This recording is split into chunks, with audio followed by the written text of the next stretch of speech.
लगातार वीडियोस देखने के लिए चैनल को सब्सक्राइब करिए, बेल पर प्रेस करिए, ऑल पर क्लिक करिए ताकि आपको सभी वीडियोस की नोटिफिकेशन मिल सके। एक्सरसाइज 2.4 का क्वेश्चन नंबर 4 कर रही हूँ, जिसमें कहा गया है गुणनखंड ज्ञात कीजिए। यहाँ पर हमें द्विघाती समीकरण दिया गया है जिसकी घात 2 है। गुणनखंड ज्ञात करने में आपने पहले ध्यान रखना है कि पहले घात 2 हो, फिर 1 है और उसके बाद नंबर है।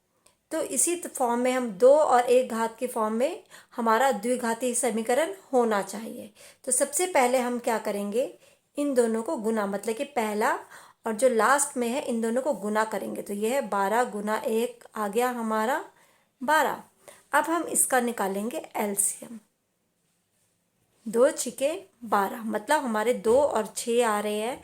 अब हमने 2 और 6 को इस तरह बांटना है कि हमारा आंसर क्या आना चाहिए, -7, -7 हमारा आंसर आना चाहिए। तो हम इसे किस तरह से लिखिए, आगे देखिए 6 है, 3 दूनी 6 है ना। तो हमारे गुणनखंड बन जाते हैं 2 गुना 3 गुना 2। अब इनको हमने इस तरह से डिवाइड करना है, इस तरह से बनाना है कि इन्हें गुना करके तो 12 आए लेकिन जमा करके 7 आए। देखिए अगर हम इन दोनों को गुना कर दें, 4 गुना 3 होता है 4 3 12 होता है, लेकिन इन दोनों को जमा करके आता है 7। अब इन दोनों के आगे हम कौन सा चिन्ह लगाएं कि हमारा आंसर -7 आए, तो -4 -3 तो -7 आता है। तो ये हमारी सही टर्म बन गई जो हमें चाहिए थी। आपने चिन्ह उसी तरह से लगाना है कि आंसर 7 आए। देखिए अगर हम -4 + 3 लिखते हैं तो -7 नहीं आता, घटा के क्या आता है हमारा -1। हमें तो -7 चाहिए। अगर हम 4 - 3 लगाएं तो हमारा +1 उत्तर आता है, लेकिन हमें क्या चाहिए, -7। तो ये दोनों हमारी नहीं चलेंगे। हमारा सही फैक्टर्स हमारे ये बने हैं।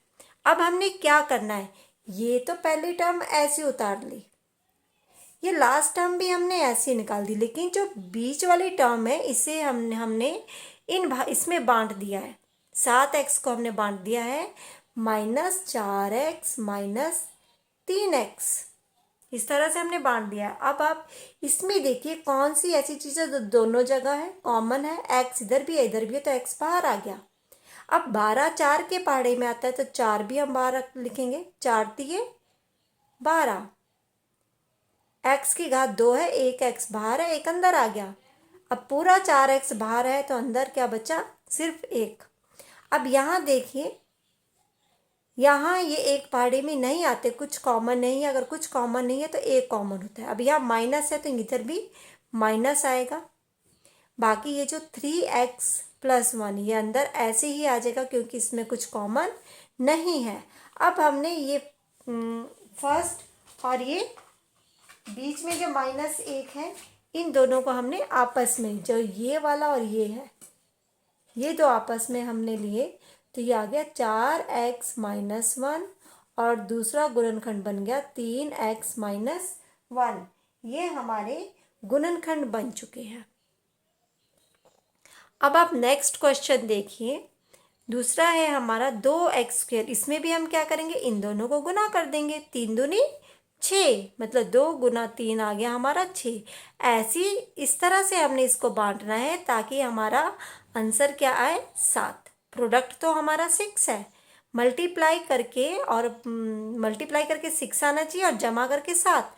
तो 6 गुना 1 होता है 7। अब देखिए इनके चिन्ह कैसे बनाएंगे, हमें +7 चाहिए, दोनों क्या इसमें आगे प्लस लगा दिया तो ये हमारा 7 आ गया। तो हम क्या करेंगे, यहाँ पर 2x² ऐसे लिखा, +3 भी लिख दिया, और बीच वाली टर्म की जगह लिखेंगे +6x + x। अब इन दोनों में कॉमन क्या है, 2 के पहाड़े में 6 आता है तो 2 आ गया, और x दोनों जगह है तो यहाँ x बचा, जमा 2 तिया 6। अब यहाँ पर क्या कॉमन है, यहाँ प्लस है तो हमेशा यहाँ प्लस आता है, यहाँ 1 कॉमन है तो ये आ गया x जमा 3। आपने ये याद रखना है कि जब भी आप सवाल कर रहे हैं, अगर ये दोनों रकमें अंदर की ब्रैकेट के अंदर सेम है तो आप का सम सही है। अब आपने ये दोनों आपस में लिखने हैं, 2x+1 और दूसरा आ गया हमारा x+3। ये हमारे गुणनखंड बन गए हैं। अब नेक्स्ट हमारा सम आ जाता है ये 6x, इन दोनों को हम मल्टीप्लाई करेंगे, कितना आ गया 36। एलसीएम निकालना है हमने 36 का, तो ये आ गया 2 एकम 2, 2 अट्ठे 16, 2 9 18, 3 तिया 9। तो हमारे गुणनखंड ये बन गए।